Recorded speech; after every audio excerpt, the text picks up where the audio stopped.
నమస్తే, welcome to political head quarters. నేను రాజశేఖర్. ఇక ముందుగా చూసుకుంటే రాష్ట్రంలో విస్తారంగా వర్షాలు కురుస్తున్నటువంటి పరిస్థితి కనిపిస్తుంది. ఇక పొలిటికల్ హెడ్ క్వార్టర్స్లో జరుగుతున్నటువంటి రాజకీయ విశ్లేషణలు, దానికి సంబంధించిన తాజా అప్డేట్స్ సంబంధించి మా ప్రతినిధులందరూ కూడా సిద్ధంగా ఉన్నారు. ఇక ముందుగా మనం హైదరాబాద్ రాజు దగ్గరికి వెళ్దాం. అక్కడ చూసుకుంటే జిహెచ్ఎంసీ ఆఫీస్ దగ్గర ఉద్రిక్తత వాతావరణం నెలకొంది. ముట్టడికి కాంగ్రెస్ నేతలు యత్నించినటువంటి పరిస్థితి కనిపిస్తుంది. ఇక ఏదైతే జిహెచ్ఎంసీ ఆఫీసు కార్యాలయం ముట్టడి నేపథ్యంలోనే ఒక ర్యాలీగా వెళ్ళి అక్కడ ఉన్నటువంటి కార్యాలయాన్ని ముట్టడించే ప్రయత్నంలో కాంగ్రెస్ పార్టీకి సంబంధించిన నేతలు వెళ్ళిన నేపథ్యంలో అక్కడ ఉన్నటువంటి పోలీసులు అడ్డుకునే ప్రయత్నం చేస్తారు. ఈ నేపథ్యంలోనే అక్కడ తోపులాట చోటు చేసుకుంది. దీనిపై పూర్తి అప్డేట్స్ అందిస్తారు. రాజు, చెప్పండి. రాజశేఖర్, కొద్దిసేపటి క్రితమే కాంగ్రెస్ పార్టీ ఆధ్వర్యంలో జిహెచ్ఎంసీని ముట్టడించడం జరిగింది. ముఖ్యంగా వాళ్ళంతా డిమాండ్ చేస్తా ఉన్నారు. రాష్ట్రం మొత్తం భారీ వర్షాలతో, వరదలతో ఇక్కడ ప్రజలందరూ అతలాకుతం అవుతుంటే మినిస్టర్ పురపాలక శాఖ మంత్రి కేటీఆర్ గాని, రాష్ట్ర ముఖ్యమంత్రి కేసీఆర్ గాని పట్టించుకోవడం లేదు. ప్రజలను మొత్తం పరిపాలన గాలికి వదిలేశాడు. వాళ్ళు పుట్టినరోజు వేడుక జరుపుకుంటున్నారు.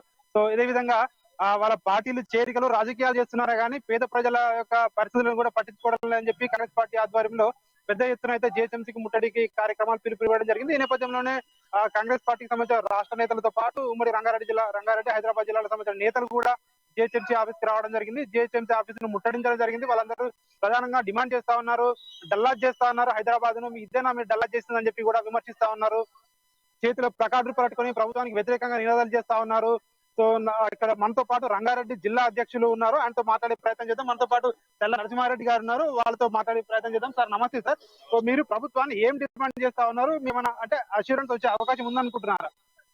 ఈ 9.5 సంవత్సరాల నుంచి తెలంగాణ ప్రభుత్వం వచ్చిన తర్వాత కేటీఆర్ గారు ఏదైతే పురపాలక శాఖ మంత్రి అయిన తర్వాత ఈ ప్రాంతం అంతా కూడా నేను అల్లా చేస్తాను, తను కళలు కానీ నిద్రలో కళలు కానీ అన్ని కూడా ప్రజలకు చెప్పి ప్రజలను మోసం చేయడం జరిగింది. కాబట్టి టోటల్ గా విఫలమైండు అని వెంటనే రాజీనామా చేయాల్సిన అవసరం కూడా ఉంది.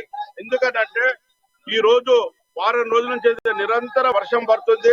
పేద ప్రజలు, మధ్యతరగతి కుటుంబాలు, కూలీనాలు చేస్తున్న వాళ్ళు ఇళ్లకి బయటకు వెళ్ళలేని పరిస్థితుల్లో వారు తినడానికి ఆహార ధాన్యాలు కూడా అన్ని నానిపోవడం జరిగింది.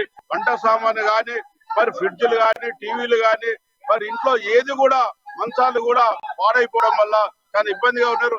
గత సంవత్సరం కూడా 10,000 ఇస్తా అని చెప్పి సంపూర్ణంగా ఇయ్యలేకపోయిన వాళ్ళు మరి ఈ సంవత్సరం పిసిసి అధ్యక్షుల వారు తెలియజేయడం జరుగుతుంది. రేవంత్ రెడ్డి గారు పరిహారంతో ఇచ్చుకుంటూ వారికి తినే ఆహార పదార్థాలు కూడా నిజంగానే మంచి నూనె గానీ ప్రతి వస్తువు కూడా సరఫరా చెయ్యాలి అంటే చెప్పడం జరుగుతుంది. ఇది డల్లాస్ కాదు. ఇప్పుడు ఇది మనం హైదరాబాద్ చూసినట్టయితే ఇక్కడ సముద్రాలలో పడవలేసుకొని తిరిగే ప్రాంతంగా తయారైపోయింది. ఇది దానికి అభివృద్ధి చేసే ఏమాత్రం కూడా లేదు. వాళ్ళు పబ్బులలో తిరుగుకుంటూ వాళ్ళు పబ్బులను డెవలప్మెంట్ చేస్తున్నారు కానీ రోడ్లను కాదు. హైదరాబాద్ లో ఉన్న రోడ్లను కూడా ఇలా చూసినట్టయితే డ్రైనేజీ అతలాకుతలమైపోయి కొంతమంది పిల్లలు కూడా చదువుకోవడానికి పోయిన పిల్లలు కూడా ప్రాణాలు కోల్పోయే, కరెంటు వైర్లు దిగి ప్రాణాలు కూడా కోల్పోవడం జరిగింది. ఇలా ఆంధ్రజ్యోతి కానీ ఈనాడు పేపర్ లో మనం చూసాం. దీన్ని డల్లాస్ అంటారా, లేకపోతే తాగిన మైకంలో మాట్లాడిన కేటీఆర్ ఇమీడియట్లీ మీరు తక్షణమే రాజీనామా చేయాలంటే అని చెప్పి కాంగ్రెస్ పార్టీ పరంగా డిమాండ్ చేయడం. సార్, నిన్న మంత్రి కేటీఆర్ కూడా కొన్ని వ్యాఖ్యలు చేయడం జరిగింది. ఈసారి వరదలు కొద్దిగా తక్కువనేగా ఉన్నాయి, పోయిన సంవత్సరం కంటే అంతకుముందు కంటే తక్కువనే ఉన్నాయన్నారు. అంటే దీన్ని ఏ విధంగా చూస్తుంది? తక్కువగానే ఉన్నాయి, నిజంగానే ఫీల్డ్ లెవెల్ లో తక్కువగానే ఉన్నాయి వర్షాలు, వరదలు కానీ. మనం ఏదైతే వాతావరణం వాళ్ళు చెప్తారో గతంలో ఎన్నడూ లేని వర్షాలు ఈనాడు పడ్డాయంటే చెప్పి మరి అతను తాకుంటున్నాడా, మరి మత్తులో ఉన్నాడా తెలియదు. మరి కేటీఆర్ గారు మరి వానలు తక్కువ అయితే హైదరాబాదే కాదు, చుట్టుపక్కల తెలంగాణ రాష్ట్రంలో వరంగల్, ఖమ్మం, రంగారెడ్డి జిల్లాలలో కూడా అన్ని జిల్లాలలో చెరువులు తెగిపోవడం, అక్కడ ఇబ్బందులు పడడం. కొంతమంది స్కూల్ మనం చూసాం, బాలికలు 27 గంటల నుంచి కూడా మేడ మీద ఉండి ప్రాణభయంతో పిల్లలు వాళ్ళ తల్లిదండ్రులు కూడా ఎంతో భయంతో ప్రభుత్వానికి కలెక్టర్ వినతించుకోవడం జరిగింది. మరి వీళ్ళు వర్షాలు తక్కువగా ఉన్నట్టయితే మరి ఆ మాత్రం కూడా చేయలేని స్థితిలో ఉంటే మరి ప్రభుత్వాలు నడవడం ఎందుకంటే చెప్పి తెలియజేయడం జరుగుతుంది. ముఖ్యంగా అన్ని జిల్లాలలో కూడా ఇలా పరిస్థితి చూసినట్టయితే డ్రైనేజ్ వ్యవస్థ లేదు, కరెంటు తీగలు తెగి కరెంటు వ్యవస్థ నిష్ఠావితంగా తయారైపోయింది, రోడ్ల వ్యవస్థ అదే విధంగా ఉంది. మరి వారు కనీసం తిన ఆహార పదార్థాలు కూడా ఇవ్వలేక ప్రభుత్వం టోటల్ గా కేటీఆర్ గారు వెంటనే తక్షణమే రాజీనామా చేయాలని కాంగ్రెస్ పార్టీ డిమాండ్. సార్, వాతావరణ శాఖ గత వారం 10 రోజులుగానే ముందుగానే హెచ్చరించిన నేపథ్యం ఉంది. ఎందుకంటే భారీ వర్షాలు వచ్చే అవకాశం ఉందని చెప్పి. అంటే ప్రభుత్వం నిర్లక్ష్యం అనుకోవచ్చా, లేకుంటే వైఫల్యం అనొచ్చా, అధికారుల వైఫల్యమా? అంటే కాంగ్రెస్ పార్టీ ఏ విధంగా చూస్తుంది? అంటే ముందు హెచ్చరించినప్పటికీ అంటే ఫీల్డ్ లెవెల్లో ఏర్పాట్లు కానీ లేకపోతే అధికారుల చర్యలు కానీ అంత ఆశించినంత లేవంటారా? అధికారులను మీరు ఒకసారి చూడండి, కొత్త రిక్రూట్మెంట్ లేదు. పాత వారినే రిక్రూట్మెంట్ చేసుకొని వాళ్ళు ఏదైతే వయసు పరిమితం అయిపోయిన తర్వాత కూడా వారిని ఉద్యోగ వ్యవస్థలో పెట్టుకొని వారి ద్వారా పనిచేయడం జరుగుతుంది. వారు ఏదైతే సూచనలకు కూడా వారు పని చేయడం లేదు. అదే విధంగా మంత్రులు కూడా వాళ్ళు పార్టీలో జాయిన్ చేసుకోవడము, పార్టీ అభివృద్ధి చేయము, పార్టీకి స్థలాలు కొని తీసుకోవడమే తప్ప ఏడభూమి మళ్ళీ రంగారెడ్డి జిల్లాలో తప్ప ధ్యాస తప్ప అభివృద్ధి చేసే ఆలోచన లేరని చెప్పి ప్రత్యేకంగా తెలియజేయడం జరుగుతుంది. సో ఇది కాంగ్రెస్ పార్టీ నేతలు చెప్తా ఉన్నారు. ఖచ్చితంగా మేము డిమాండ్ చేస్తా ఉన్నాము, పేద ప్రజలకు 10,000 సాయం ఏదైతుందో 10,000 సాయం చేయాలి. అదే విధంగా మంత్రులు ఎక్కడికక్కడ ముఖ్యంగా కేటీఆర్ గానీ ఫీల్డ్ లెవెల్కి వెళ్ళాలి, క్షేత్రంలోకి వెళ్తే గానీ ప్రజల అవస్థ కానీ ఇబ్బందులు కానీ ప్రభుత్వానికి తెలుస్తాయంటున్నారు. కొద్దిసేపటి క్రితమే కాంగ్రెస్ పార్టీ ముఖ్య నేతలు మల్లురావు గానీ, అంజన్ కుమార్ యాదవ్ గానీ, అదే విధంగా జిల్లా కాంగ్రెస్ నేతలు కానీ వచ్చి వీళ్ళందరూ కూడా కొద్దిసేపటి క్రితమే జిహెచ్ఎంసీ ఆఫీసును ముట్టడించడం జరిగింది. సో వాళ్ళందరూ కూడా ఇప్పుడు ప్రస్తుతం జిహెచ్ఎంసీ ఆఫీస్ లోపలికి వెళ్ళడం జరిగింది, వినతి పత్రాన్ని ఇవ్వడం జరుగుతుంది. సో అధికారులకు వినతి పత్రం ఇచ్చి ఖచ్చితంగా ఈసారి 10,000 ఇవ్వాలి, సాయం చేయాలి, తక్షణ సాయం కింద 10,000 అందించాలని చెప్పి సో డిమాండ్ చేస్తాం. విజ్ఞాపన పత్రాన్ని ఇవ్వడానికి లోపలికి వెళ్ళడం జరిగింది. సో మొత్తానికి చూసుకున్నట్టయితే ఈ రోజు జరిగినటువంటి అంటే భవిష్యత్ కార్యాచరణ కాంగ్రెస్ పార్టీకి సంబంధించి ఎలా ఉండబోతుంది? ఏమైనా నేతలు చెప్తున్నారు అంటే ఎక్కడికక్కడ అతలాకుతలం అయిపోయినటువంటి పరిస్థితి కనిపిస్తుంది. ఓ పక్క వాగులు వాగులు తెగిపోయి ఉన్నటువంటి పరిస్థితి, దాదాపుగా 350 కోట్ల రూపాయల రహదారులు కూడా ఎక్కడికక్కడ చిన్నాభిన్నంగా పోయినటువంటి పరిస్థితి, అంటే పూర్తిగా రాపోకలకు అంతరాయం. ఇంత భారీగా విస్తృతంగా డ్యామేజ్ జరిగిన నేపథ్యంలో కాంగ్రెస్ పార్టీకి సంబంధించి ప్రభుత్వంపై ఎలాంటి ఒత్తిడి తీసుకొచ్చే ప్రయత్నం భవిష్యత్ కార్యాచరణ ఏంటి అనేది చెప్తుంది ఏమైనా? భారీ వర్షాలు వరదల నేపథ్యంలో రాష్ట్ర వ్యాప్తంగా అయితే భారీ నష్టం అయితే జరిగింది. ఎక్కడికక్కడ రహదారులు అయితే మొత్తం కొన్ని గ్రామాలకైతే మొత్తం రహదారులన్నీ మొత్తం గ్రామాలన్నీ జల దిగ్బంధం అయిపోయాయి. రోడ్లు ఎక్కడికక్కడ రవాణా వ్యవస్థ నిలిచిపోయిందని చెప్పి కూడా వార్తలు వస్తున్నాయి. ఈ నేపథ్యంలో ప్రభుత్వం ఏం పట్టించుకోవడం లేదని చెప్పి కూడా వస్తుంది. నిన్న ములుగు ఎమ్మెల్యే సీతక్క అంటే నియోజకవర్గంలో మాకు హెలికాప్టర్ కావాలని కేంద్ర రాష్ట్ర ప్రభుత్వాలకు విజ్ఞప్తి చేస్తున్నా కూడా పట్టించుకోవడం లేదని చెప్పి కంటతడి పెట్టిన సందర్భం కూడా మనం మీడియా సమావేశంలోనే చూసాము. సో ఇవన్నిటి కూడా కాంగ్రెస్ పార్టీ వాళ్ళందరూ వాళ్ళ ఆవేదన చెప్తా ఉన్నారు. ప్రజల యొక్క ఆవేదన అర్థం చేసుకోండి, కాంగ్రెస్ పార్టీ పేద ప్రజల పక్షాన ఉంటుందని చెప్పి వాళ్ళందరూ చెప్తా ఉన్నారు. ఖచ్చితంగా ప్రభుత్వం మొద్దు నిద్ర వీడాలి, ప్రజలకు తక్షణమే 10,000 సాయం అందించాలి, రాష్ట్ర వ్యాప్తంగా ఉన్నటువంటి నిరుపేదలందరినీ ఆదుకొని ఎవరైతే నిరాశ్రయాలు ఉన్నారో వాళ్ళని కూడా పునరావాస కేంద్రాలకు తరలించాలి. చాలా మందికి నిన్నటికి నువ్వు చూసుకున్నట్టయితే డిగ్రీ కళాశాల ఎవరైతే ఉన్నారో విద్యార్థులు గురుకుల విద్యార్థులకు కూడా నీళ్ళలో చిక్కిపోయిన సందర్భం ఉంది. వాళ్ళందరినీ కూడా కాపాడుతామంటున్నారు. సో ముందు జాగ్రత్త చర్యలు తీసుకోకపోవడం వల్లే ఇదంతా జరిగిందని చెప్తా ఉన్నారు. ముఖ్యంగా పరిపాలన వైఫల్యం ఉందని చెప్పి కాంగ్రెస్ పార్టీ నేతలు అయితే చెప్తా ఉన్నారు. దీనికి భవిష్యత్తులో కూడా కార్యాచరణ ప్రకటించే అవకాశం ఉంది. ఎందుకంటే ఇప్పటికే కాంగ్రెస్ పార్టీ వాళ్ళందరూ కూడా ఇప్పటికే భారీ బహిరంగ సభలు నిర్వహిస్తూ ఎక్కడికక్కడ మహిళలకు కానీ పెన్షన్ల విషయం కానీ ప్రతిదానికి ఎక్కడికక్కడ సంక్షేమ పథకాలకు సంబంధించి ఇప్పటికే ప్రకటనలు ఇచ్చుకుంటూ వెళ్తున్నారు. ఈ నేపథ్యంలోనే జిహెచ్ఎంసీకి సంబంధించింది కూడా అంటే తదుపరి కార్యాచరణ కూడా ప్రకటించే అవకాశం కనిపిస్తా ఉంది.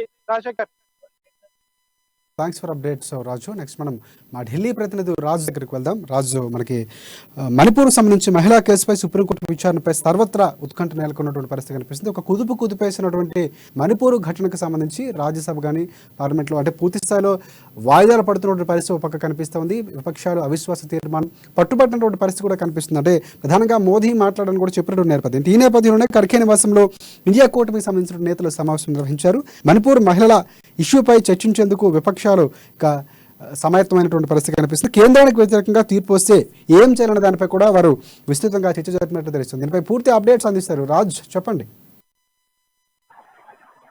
రాజశేఖర్, పార్లమెంట్ సమావేశాలు మొదలైనప్పటి నుండి ఇప్పటి వరకు కూడా పూర్తిగా వాయిదాల పర్వం కొనసాగుతుంది.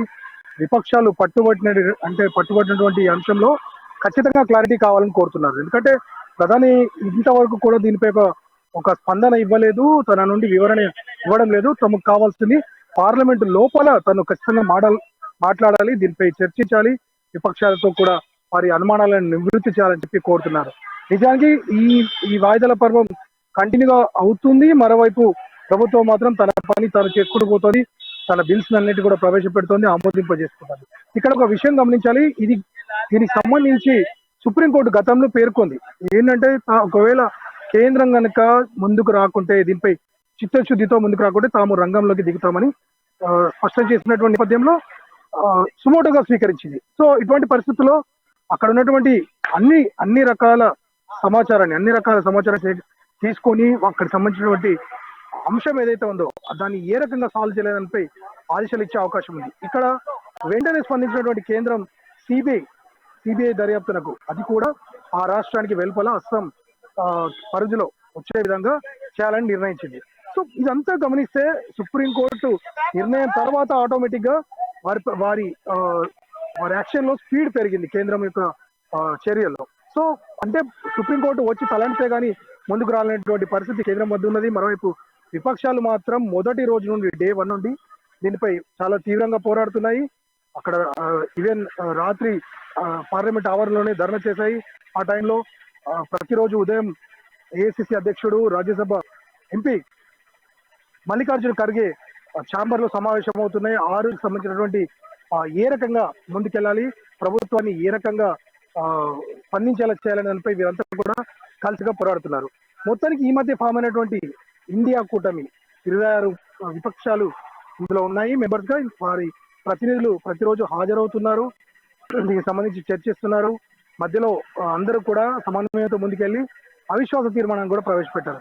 నిజానికి అవిశ్వాస తీర్మానం వల్ల నేరుగా ఓటమి అంటే అవిశ్వాస తీర్మానంలో గెలిచే అవకాశం లేనప్పటికీ కూడా ప్రధాని మాత్రం మాట్లాడే అవకాశం ఉంది. సో ఇదంతా కూడా గమనిస్తే మణిపూర్ అంశాన్ని ఎట్టి పరిస్థితుల్లో సాల్వ్ చేయాలి అనే ఒకే ఒక వన్ పాయింట్ అజెండాపై విపక్షాలన్నీ పోరాడుతున్నాయి. దీనికి తగ్గట్టుగానే సుప్రీంకోర్టు కూడా ఇప్పుడు తోడైంది.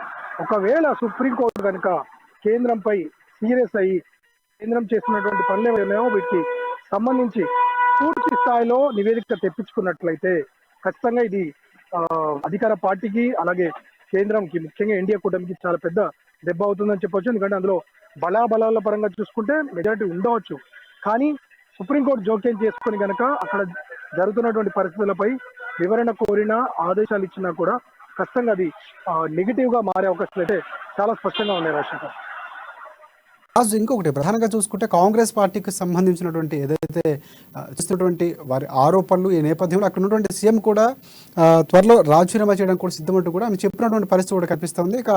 ఇక కేంద్రానికి సంబంధించిన ఒక నాయకులు ఎవరైతే వ్యవహారాల శాఖకు సంబంధించినటువంటి నేత పూర్తి వివరాలు కూడా వెల్లడించారు. మేము సభకి అనుకూలంగా మాట్లాడదాం, మీరు ఏమైనా మాట్లాడాలనుకుంటే ప్రజల తరపున మణిపూర్ అల్లలకు సంబంధించినటువంటి వేదిక సరైనటువంటి వేదిక ఇదే, కానీ మీరు ఇలాంటి సమావేశాల్లో ఇలా గందరగోళం సృష్టించడం సరికాదని కూడా చెప్పినటువంటి పరిస్థితి కనిపిస్తుంది.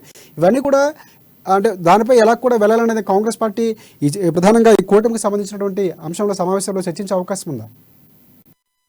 మణిపూర్ అంశం ఒక రకంగా చెప్పాలంటే జాతీయ వ్యాప్తంగా చర్చనీయాంశమైంది. మరోవైపు దీనికి సంబంధించి కూడా పూర్తి రకంగా చెప్పాలంటే క్రెడిట్ ఇండియా కూటమిని ముందుకు తీసుకెళ్తున్నటువంటి కాంగ్రెస్ కి దక్కిందని చెప్పవచ్చు. ఎందుకంటే ఇది అంతర్గత భద్రతకు సంబంధించి దీనికి సంబంధించి మనం ఒక వీడియో కూడా గమనించాం. గతంలో ఏఐసిసి అగ్రనేత రాహుల్ గాంధీ స్పష్టం చేశారు, మణిపూర్ లాంటి అంశాలను పట్టించుకోకుంటే అవి గనక వాటిని అక్కడ ఉన్నటువంటి ప్రజల మధ్య ఇలాంటి గొడవలు పెట్టించే ప్రయత్నం చేస్తే అది రానున్న రోజుల్లో చాలా తీవ్రమవుతుందని హెచ్చరించినటువంటి వీడియో కూడా బయటకు వచ్చింది. సో అక్కడ ఉన్న సీఎం ఎవరైతే ఉన్నారో ఆయన నిమ్మకు నీరెత్తినట్టుగా ఉన్నారో అతన్ని మార్చాలంటూ ఇప్పటికే కాంగ్రెస్ తో పాటు విపక్షాలన్నీ కూడా కోరాయి. ఇటువంటి పరిస్థితుల్లో వారు మార్చకుండా ఉండడం, మొండి వైఖరిని చూపించడం, మరోవైపు అక్కడ ప్రజల్లో నమ్మకాన్ని కలిగించకపోవడంతో ఒక సమయంలో రాష్ట్ర ప్రభుత్వాన్ని సస్పెండ్ చేయాలని కోరినటువంటి సందర్భం కూడా మనం గమనించాం.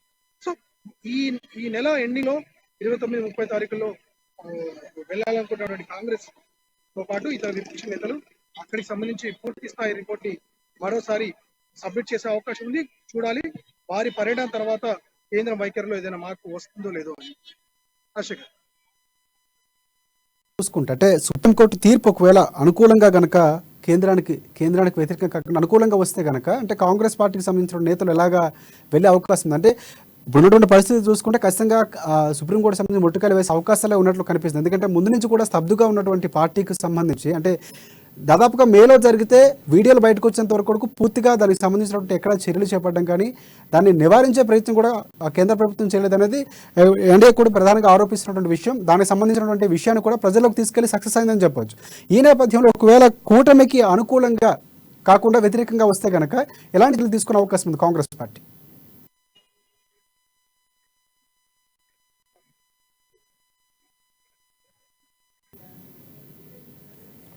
రైట్ రాజ్, ప్రధానంగా అంటే మా కేంద్రానికి వ్యతిరేకంగా తీర్పు వస్తే ఒకళ్ళు ఏం చేయాలనేది మాత్రం విస్తృతంగా చర్చించినట్టు తెలుస్తుంది. ఒకవేళ కేంద్రానికి అనుకూలంగా వస్తే కనుక, ఎందుకంటే ప్రజల్లోకి తీసుకెళ్లే ఏదైతే ఆ ప్రాసెస్ ఉందో అక్కడ జరిగినటువంటి మేలో జరిగితే దాదాపుగా కేంద్ర ప్రభుత్వానికి సంబంధించి ఎవరు కూడా స్పందించినటువంటి పరిస్థితి ఉంది.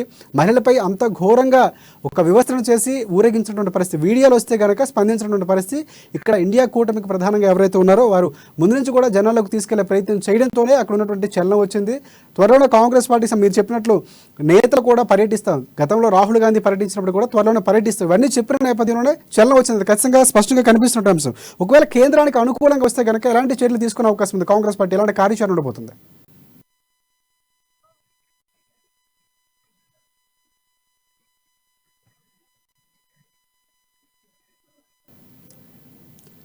Right thanks for updates Raju. Next మనం మా బ్యూరో చీఫ్ కృష్ణమూర్తి వెళ్దాం. ప్రధానంగా చూసుకుంటే అక్కడ ఈ నెల 31న ఉమ్మడి హైదరాబాద్, ఉమ్మడి మహబూబ్ నగర్ జిల్లాలో కిషన్ రెడ్డి పర్యటన ఉన్న నేపథ్యంలో, అంటే కిషన్ రెడ్డి పర్యటన ఉంది.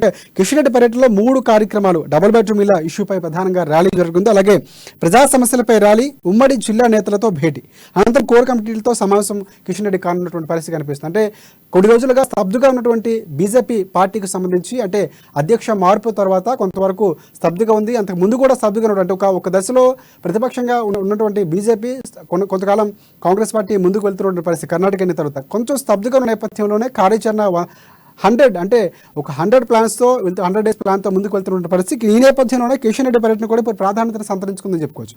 దీనిపై పూర్తి అప్డేట్స్ అందిస్తారు కృష్ణమూర్తి, చెప్పండి. Thank you Rajasekhar. కేంద్ర హోంమంత్రి అమిత్ షా రాష్ట్ర పర్యటన వాయిదా పడిన నేపథ్యంలో బీజేపీ కార్యాచరణ రాష్ట్రంలో పార్టీ బలోపేతంపై ప్రత్యేకంగా దృష్టి పెట్టింది.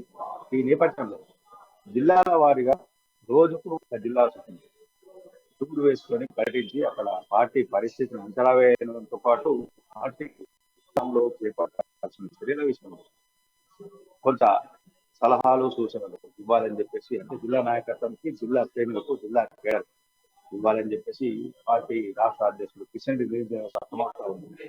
ఇందులో భాగంగానే అంటే ఒకవైపు 100 రోజుల ప్రణాళికను అమలు చేస్తుంది, 100 డేస్ కార్యాచరణ ముందు తీసుకెళ్తూనే జిల్లా పర్యటన చేయాలి. జిల్లా పర్యటన నేపథ్యంలో ప్రధానంగా కిషన్ రెడ్డి బాధ్యతలు చేపట్టక ముందు నుంచి కూడా కిషన్ రెడ్డి రాష్ట్ర అధ్యక్షుడు నియమితైనప్పటి నుంచి ప్రధాన అస్త్రంగా అస్త్రాన్ని ఆందోళన మరింత ఉధృతం చేయాలని స్పష్టంగా జిల్లాగా పార్టీ చేసిన మొదట ఆ జిల్లాలో డబుల్ బెడ్రూమ్ ఇళ్లకు సంబంధించిన అంశాల మీద కొంత ఆందోళన, అవసరమైతే డబుల్ బెడ్ల ఇళ్ల ఇట్లాంటి కార్యక్రమాలను చేపట్టాలని చెప్పేసి కిషన్ రెడ్డి చేస్తా ఉన్నారు. మరోవైపు జిల్లాలలో కొంచెం పార్టీ కొంచెం గందరగోళం ఉండేది. రాష్ట్రంలో నెల రోజులుగా జరుగుతున్న బీజేపీ రాష్ట్ర స్థాయిలో కొంత మార్పులు చేరుకున్న నేపథ్యంలో కొంత జిల్లా కేడర్లో కొంత గందరగోళం ఉంది. జిల్లా కేడర్లో కొంత అసంతృప్తి ఉన్న నేపథ్యంలో వాళ్ళను సమన్వయం చేసేందుకు కూడా ఆయా జిల్లాలో ఏ జిల్లాలో ఆ జిల్లా నాయకులతోటి ఒక భేటీ నిర్వహించారు. భేటీ దాంట్లో ఉన్నటువంటి తాజాగా మొన్న రాష్ట్ర పార్టీ కార్యాలయానికి నిజామాబాద్ ఎంపీ ధర్మపురి అరవింద్ మీద పార్టీ కింది స్థాయి మీద, అంటే మండల స్థాయి నేతలు, జిల్లా స్థాయి ఎంపీ మండల స్థాయి నేతలు ఆగ్రహం వ్యక్తం చేస్తూ పార్టీ కార్యాలయంలో ధర్నా చేశారు. బైఠాయించి ఆయనకు వ్యతిరేకంగా నిరసన వ్యక్తం చేశారు.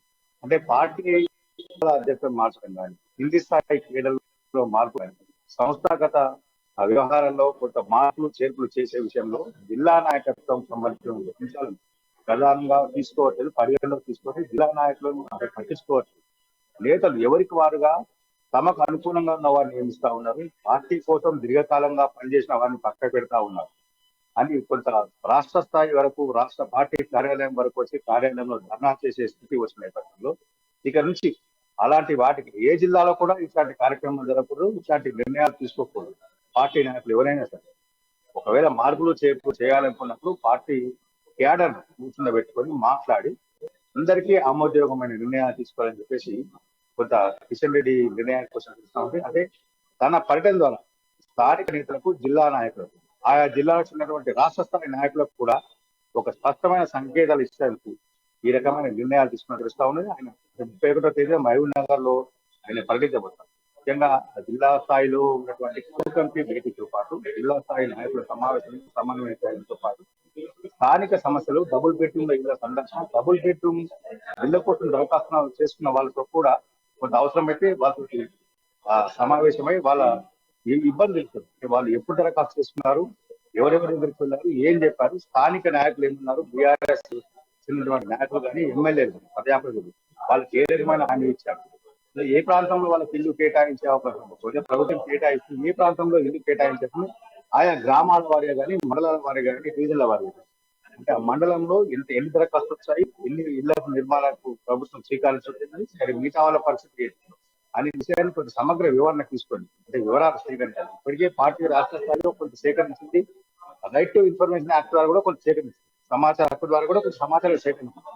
వీటితో పాటు స్థానికంగా ఉన్నటువంటి ప్రజల నుంచి కూడా అభిప్రాయాలు సేకరించాలి. తీసుకొని వాళ్ళతో మాట్లాడి వాళ్ళకి ఏ రకమైన మనం సాంత్వన చేకూర్చవచ్చు, అంటే బీజేపీ తరఫున ఏ రకమైన హామీ ఇవ్వచ్చు అనే విషయాన్ని కొంత స్పష్టత వచ్చే అవకాశం ఉంది. స్పష్టత తీసుకున్న తర్వాత మొత్తాన్ని రాష్ట్రాన్ని ఒక డేట్ చేసుకొని దానికి సంబంధించినటువంటి డబుల్ బెడ్రూమ్ కూడా వచ్చే ఎన్నికల్లో అంటే మేనిఫెస్టోలో కూడా డబుల్ బెడ్రూమ్ సంబంధించిన అంటే గృహలక్ష్మి పథకాన్ని అమలు చేస్తారా, డబుల్ బెడ్రూమ్ ఇళ్ల పథకాన్ని అమలు చేసి లబ్ధిదారులకు అందిస్తున్నారు, ఇల్లు లేని పేదవారికి సొంత ఇంటి కళ నిజం చేయబోతున్నారు అనే విషయంలో కొంత స్పష్టత ఇవ్వాలని చెప్పేసి పార్టీ రాష్ట్ర నాయకత్వం నిర్ణయించిన తెలుసుకోవాలి. బీజేపీ బలపడే దిశగా బీజేపీకి సంబంధించినటువంటి కార్యాచరణ నేపథ్యంలో ముందుగా మహబూబ్ నగర్ జిల్లాలోనే కిషన్ రెడ్డి పర్యటన ఉండడానికి ప్రధాన కారణం అధ్యక్ష పదవి వహించిన తర్వాత ఇదైతే మీరు అన్నట్టు అమిత్ షా టూరు క్యాన్సిల్ అవడం ఇవన్నీ నేపథ్యంలో అక్కడే ప్రధానంగా ఎక్కడి నుంచి ఎందుకు కార్యాచరణ రూపొందించారు, అక్కడే ప్రత్యేకంగా దృష్టి పెట్టడానికి గల కారణం ఏమై ఉండొచ్చు అన్నారు? అంటే ప్లానింగ్ లేదు ఆ జిల్లాని పార్టీ అంటే పరిచయం చేయాలనుకున్నప్పుడు ఏ జిల్లా అయితే బాగుంటుంది అనుకున్నా మొదట దీని గురించి మొదలుపెడదాం. అట్లా నైవ్యంగా పర్టికులర్ గా ఒక కారణము ఒక ఇది సూచన అనేది లేదు, కానీ ఏదో ఒక జిల్లా నుంచి మొదలు పెట్టారు కాబట్టి మొదలు పెడతారు. ఇప్పటికే హైదరాబాద్ జిల్లాలో కొంత కార్యాచరణ చేసే జిల్లాలో ఆయన తరచూ తిరుగుతా ఉన్నారు. అంటే వేరు వేరు అంశాలు ఈ రోజు కూడా వరద బాధిత ప్రాంతాలకు వరద ముంపులో ఉన్నటువంటి కాలనీలో కూడా వెళ్ళి కిషన్ రెడ్డి పరిశీలించారు. ఇంకా ఇప్పుడు కూడా ఇంకా తిరుగుతా ఉన్నారు. అంటే హైదరాబాద్ లో కొంత జరిగింది కాబట్టి కార్యాచరణ పార్టీ కార్యక్రమాలు కొంత విస్తృతంగా జరుగుతున్నాయి. దీపం కానీ స్థానిక నాయకత్వం కానీ స్థానిక నేతలు కానీ హైదరాబాద్ గ్రేటర్ హైదరాబాద్ పరిధిలో నేతలు ఎవరి వారిగా తిరుగుతా ఉన్నారు. అయితే హైదరాబాద్ లో కార్యక్రమాలు మొదలుపెట్టిన నేపథ్యంలో పొరుగునే ఉన్నటువంటి మహబూబ్ నగర్ జిల్లాకు వెళ్ళి అక్కడి నుంచి మరోసారి కార్యక్రమం చేపట్టాలి.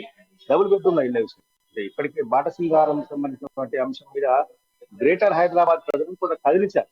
డబుల్ బెడ్రూమ్ ఇళ్ల మీద గ్రేటర్ ప్రజల్లో కొంత ఆలోచన రేకెత్తించారు. దీని మీద బీజేపీ ఉద్యమం చేస్తుంది, మాకు న్యాయం చేసి మా సొంతింటిగా నిజంగా బీజేపీ ఏదో పోరాటం చేస్తుంది, ప్రభుత్వం మీద పోరాటం చేస్తుంది, ప్రభుత్వం మీద తిరుగుబాటు సిద్ధమవుతా ఉండేది అనే ఉద్దేశంతో కొంత ప్రజలు అభిప్రాయం కలిగించామని చెప్పి బీజేపీ నాయకులు భావిస్తా ఉన్నారు. ఆ నేపథ్యంలోని మహబూబ్ నగర్ జిల్లాల వారీగా తీసుకున్నప్పుడు మహబూబ్ నగర్ జిల్లాకు వెళ్ళినట్టయితే అక్కడ రాష్ట్ర జాతీయ స్థాయి నాయకులు మాజీ ఎంపీ జితేందర్ రెడ్డి గాని పార్టీ జాతీయ ఉపాధ్యక్షులు డికేఆర్ చాలా మంది అక్కడి నుంచి ఉన్నారు. అదేవిధంగా నారాయణపేటలో కొంత సీనియర్ నాయకులు ఉన్నారు, మహబూబ్ నగర్ టౌన్ లో కొంత సీనియర్ నాయకులు ఉన్నారు, అదేవిధంగా గద్వాల్లో సీనియర్ నాయకులు ఉన్నారు. మిగతా ప్రాంతాల్లో చాలా ఆయా జిల్లాలో ఉమ్మడి మహబూబ్ నగర్ జిల్లాలో చాలా మంది నాయకులు ఉన్నారు. ఒక రకంగా చూసుకుంటే బీజేపీకి కొంత పట్టున్న జిల్లా మహబూబ్ నగర్ కాబట్టి అక్కడి నుంచి కార్యక్రమాలు చేపట్టాలని నిర్ణయించారు. పర్టికులర్ గా ఒకటి లేదు. ఆ తర్వాత మహబూబ్ నగర్ తర్వాత మెదక్కు అంటే జిల్లాకు ఒక్కో రోజు 2 రోజులకు ఒకటి జిల్లా తిరిగి ఆ జిల్లాలో పూర్తి స్థాయిలో అక్కడే అవసరమైతే ఒక ర్యాలీ నిర్వహించారు. రైట్. ఇంకోటి అంటే ప్రజా సమస్యలకు సంబంధించి నేరుగా ప్రజలతో ఇంటరాక్ట్ అయ్యే అవకాశం కూడా ఉన్నట్లు మనకున్నటువంటి సమాచారం. మీరు చెప్తున్నటువంటి ప్రధానంగా అది కూడా కనిపిస్తుంది. అంటే ఈ నేపథ్యంలోనే అక్కడ ఉన్నటువంటి ఇప్పుడు జరుగుతున్నటువంటి పరిస్థితి డబుల్ బెడ్రూమ్కి సంబంధించి లాటరీ పద్ధతిలో జరిగినటువంటి చాలా బాహాటంగా ముందుకొచ్చి ఎవరైతే లబ్ధిదారులు ఉన్నారో చెప్పినటువంటి పరిస్థితి అంటే మాకు ఇస్తారని అవకాశం ఉన్నా కూడా డబ్బులు తీసుకున్నారని ఇలాంటి చాలా వరకు ఆరోపణలు వచ్చినటువంటి పరిస్థితి ప్రభుత్వంపై కనిపిస్తుంది. అది బీజేపీ ఇది జనాలకు తీసుకెళ్లి సక్సెస్ చేసే అవకాశం ఉందా? ఇంకొకటి ప్రధానంగా ఇప్పుడు జరుగుతున్నటువంటి వర్షాల నేపథ్యంలో కూడా ఒక ప్రాంతంలో డబుల్ బెడ్రూమ్కి కేటాయించినటువంటి ప్రాంతం పూర్తిగా నీటితో మునిగిపోయినటువంటి పరిస్థితి ఈత కొట్టుకుంటూ వినూత్నంగా నిరసన వ్యక్తం చేశారు. ఈ అంశాలన్నీ కూడా నేరుగా ఇంటరాక్ట్ అయితే ప్రజలు చెప్పే అవకాశం ఉంది కాబట్టి ఖచ్చితంగా ప్రజల్లోకి బీజేపీ వెళ్ళడానికి ప్రభుత్వ వైఫల్యాన్ని ఎండగట్టడానికి ఇది ఒక అవకాశంగా భావించవలసిన అవసరం ఉందనుకోవచ్చు మనం. రాష్ట్ర ప్రభుత్వము 2014 నుంచి తెలంగాణ రాష్ట్ర ఆయుర్వేద అంశం నుంచి ఆ తర్వాత ఉద్యమ సమయంలో కూడా కేసీఆర్ ప్రధానంగా అందరికీ సొంతింటి కళ నిజం చేస్తున్నారు. డబుల్ బెడ్రూమ్లు ఇస్తాను, గతంలో అప్పట్లో కాంగ్రెస్ పార్టీ ప్రభుత్వంలో ఇందిరమ్మ ఇల్లు కానీ మిగతా ఇల్లు సింగిల్ బెడ్రూమ్లు ఉన్నాయి. అత్తక దగ్గర అల్లుక దగ్గర ఎట్లా ఉంటారు, అవసరమైతే గొర్రె పిల్లలను కట్టేసుకోవాలి అని ఇట్లా చెప్పింది. అంటే ఆయన ఒక రకమైనటువంటి మల్టీ కలర్ సినిమా స్కోప్ లో జీవించారు కేసీఆర్ డబుల్ బెడ్రూమ్ ఇల్లు.